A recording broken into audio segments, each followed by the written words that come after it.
Bismillahirrahmanirrahim. Assalamu alaikum all. Welcome to my YouTube channel Physics Expert. Today our topic is the force of gravitation or law of gravitation, chapter number 5, gravitation, class 9 physics. आज का topic start करने से पहले मैं इतना ही कहूँगी कि अगर आप मेरे चैनल पे न्यू हैं तो kindly subscribe my YouTube channel and press the bell icon, ताकि आपको मेरी वीडियोस की नोटिफिकेशन टाइमली मिलती रहे और आप इसी तरह मेरे चैनल के साथ जुड़े रहें। आज का टॉपिक बहुत ज़्यादा इंपॉर्टेंट है, इंटरेस्टिंग है, ग्रेविटी के कंसेप्ट पे है, न्यूटन्स के लॉस को देखते हुए ग्रेविटेशन को हम इस सब को डिस्कस करेंगे। तो हम टाइम वेस्ट किए बगैर हम अपना टॉपिक स्टार्ट करते हैं। Firstly, the force of gravitation. On the basis of his observation, Newton concluded that the force which causes an apple to fall on earth and the net force which keeps the moon in the orbit are of the same nature. अब यहाँ पे अगर आप देखें तो ये आपके पास एक ऑब्जर्वेशन पे बेस करती है, और वो ऑब्जर्वेशन किसने ली थी? न्यूटन्स ने, और जिसकी कंक्लूजन भी न्यूटन ने की थी इस तरह से कि फोर्स आपके पास कॉज करती है एक एप्पल पे, किस तरह से एप्पल और ट्री वाला उसका जो कंसेप्ट था उस पर बेस करती है। एप्पल डाउनफॉल हुआ था अर्थ की तरफ, and force which keeps the moon in the orbit, और उसके साथ वो फोर्स मून और अर्थ की भी ऑर्बिट एज अ ऑर्बिट यहाँ पे एक्सप्लेन कर रहा है। तो अगर हम देखें, he further concluded that there exist a force due to which every body of the universe attract every other body. अब यहाँ पे उसने ये कंक्लूजन दी थी कि एक ऐसी फोर्स है जो एक बॉडी को दूसरी बॉडी की तरफ आपस में खींच रही है, लाइक न्यूटन का थर्ड लॉ। न्यूटन का थर्ड लॉ यही है, every action has a reaction but in opposite direction. तो यहाँ पे इसका न्यूटन का लॉ इस तरह से था कि ग्रेविटी भी अगर कोई चीज़ को अपनी तरफ खींच रही है तो वो किस तरह से कि आपकी बॉडी का कोई वेट है वो डाउनवर्ड एक्ट कर रहा है, और इसी तरह ग्रेविटी जो है वो आपके पास मास और वेट जो है वो आपके पास मास और ग्रेविटी पर डिपेंड कर रहा है। फर्दर अगर हम लॉ ऑफ ग्रेविटेशन को देखें तो हमारे पास लॉ ऑफ ग्रेविटेशन है कि according to Newton's law of universal gravitation, every body in the universe attract every other body with a force which is directly proportional to the product of their masses and inversely proportional to the square of the distance between their centers. अब यहाँ पे उसने अपना law explain किया है gravitation का। वो ये कहता है कि कोई भी बॉडी है यूनिवर्स में वो एक दूसरे को अट्रैक्ट कर रही है अपनी तरफ, और जो उसकी जो फोर्स है वो किसके डायरेक्टली प्रोपोर्शन है? प्रोडक्ट ऑफ टू मैसेस, और इन्वर्सली प्रोपोर्शन किसके है? Square of distance between them. जैसे कि आपको पता है, आपके पास यहाँ पे सिंपली आप नेक्स्ट पेज पे जो है वो डेरिवेशन भी कंप्लीट देखेंगे। यहाँ पे हम इसकी एक्सप्लेनेशन को पहले डिस्कस करते हैं कि इसकी डायग्राम हमें क्या बता रही है। अब consider two bodies of masses m1 and m2. The distance between the centers of the masses is d as shown in a figure. अब आप देख सकते हैं आपके पास क्या है, एक मास m1 है, दूसरा मास m2 है, और इस पर एक तरफ से फोर्स f लग रही है, दूसरी तरफ से माइनस f लग रही है, और इनका दरमियानी डिस्टेंस क्या है? d है। और आप यहाँ से बता सकते हैं कि दोनों मैसेज की जो फोर्स है वो ऑपोजिटली एक दूसरे को अट्रैक्ट कर रहे हैं, m1 m2। टू मैसेज अटैच each other with a gravitational force of equal magnitude.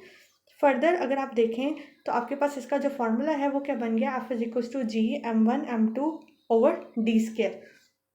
Next में अगर हम देखें तो हमारे पास आता है कि according to the law of gravitation, the gravitational force of attraction F which with the two masses m1 and m2 separated by the distance d attracted each other as a given. अब आप देख सकते हैं कि जो हमने पीछे इसका लॉ ऑफ ग्रेविटेशन की स्टेटमेंट पढ़ी थी उसमें हमने पढ़ा था कि जो F है वो किसके डायरेक्टली प्रोपोर्शन है? m1 m2 के, और इन्वर्सली किसके प्रोपोर्शनल है? Square of the distance between their centres.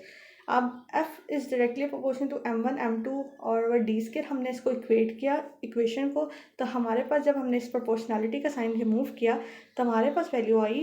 Proportionality remove करने के बाद हमने इसको इक्वल और कैपिटल जी में कन्वर्ट कर दिया। अब यहाँ पे ये जो कैपिटल जी है वो आपके पास सिंपली प्रोपोर्शनैलिटी कांस्टेंट है, जो आपके पास F is equal to G m1 m2 over d square formula बना लॉ ऑफ ग्रेविटेशनल फोर्स का। अब यहाँ पे अगर हम फर्दर बात करें तो here G is proportionality constant, it is called the universal constant of gravitation. So its value is small everywhere. In SI unit its value is 6.673 into 10 to the power minus 11 Newton meter square per kilogram square. Due to the small value of g, the gravitational force of attraction between objects around us is very small and we do not feel it. Since the mass of the earth is very large and it attracts the near object with a significant force, and the weight of the object on the earth is the result of gravitational force of attraction between the earth and the object.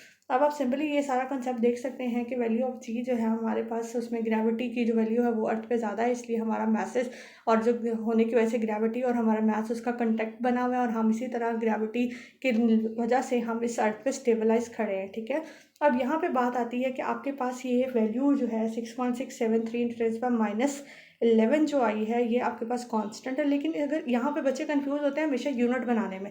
अब उन्हें problem ये होती है कि unit हम कैसे याद रखें, इतने ज़्यादा यूनिट हम किस तरह से। तो बेटा सबसे बड़ी बात यह है कि जो यूनिट है ना वो आपके फार्मूला से ही निकलता है। ठीक है, फार्मूला आपको पता होना चाहिए कि F = G m1 m2/d²।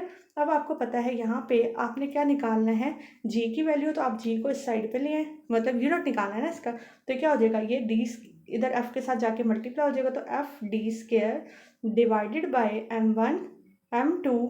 तो यहाँ पे अब आपने इसका यूनिट कैसे निकालना है, आपको पता है फोर्स का यूनिट क्या होता है, न्यूटन।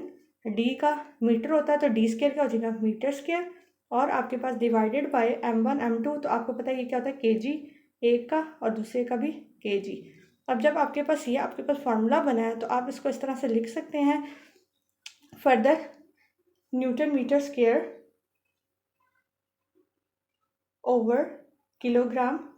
अभी आपने पीछे देखा था आपके पास न्यूटन मीटर और किलोग्राम नीचे मल्टीप्लाई हो रहा था आपस में, तो यहाँ पे आपके पास फॉर्मूला बना Nm²/kg²। और अगर हम लोगों ने किलोग्राम ऊपर लेके जाना है तो क्या हो जाएगा, Nm²/kg²। तो आप देख सकते हैं यही आपके पास है Nm²/kg²।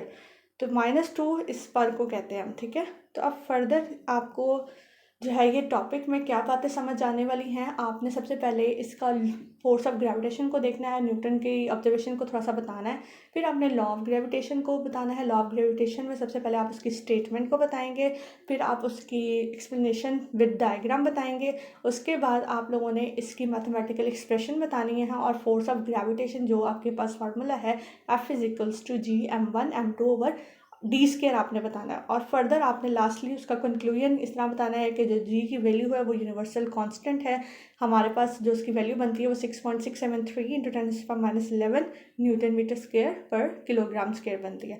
तो ये सब कुछ आपके पास कंक्लूजन था, इसकी डेरिवेशन थी। उम्मीद करती हूँ कि आप लोगों को आज का टॉपिक बहुत अच्छी तरह से समझ आया होगा। अगर आपका कोई भी क्वेश्चन हो आप कमेंट सेक्शन में मुझसे पूछ सकते हैं, मैं वहाँ पे आपको आंसर ज़रूर दूँगी। और आपसे यही उम्मीद करती हूँ कि आप लोग अपने एग्ज़ाम्स की फर्दर बोर्ड के एग्ज़ाम्स ईद के बाद स्टार्ट हो रहे हैं, उनके लिए भी लेक्चर बहुत ज़्यादा हेल्पफुल है। और ऑलरेडी 10th क्लास ने पेपर दे दिए हैं, 9th क्लास के पेपर्स आने हैं, तो उनके लिए भी बहुत ज़्यादा इंपॉर्टेंट है। तो काइंडली आप सब मेरे इन लेक्चर्स को आगे दूसरे स्टूडेंट्स के साथ भी शेयर किया करें ताकि उनका भी भला हो सके। आज का लेक्चर इतना ही, अपना बहुत ज़्यादा ख्याल रखें। Thank you so much. Allah हाफिज़।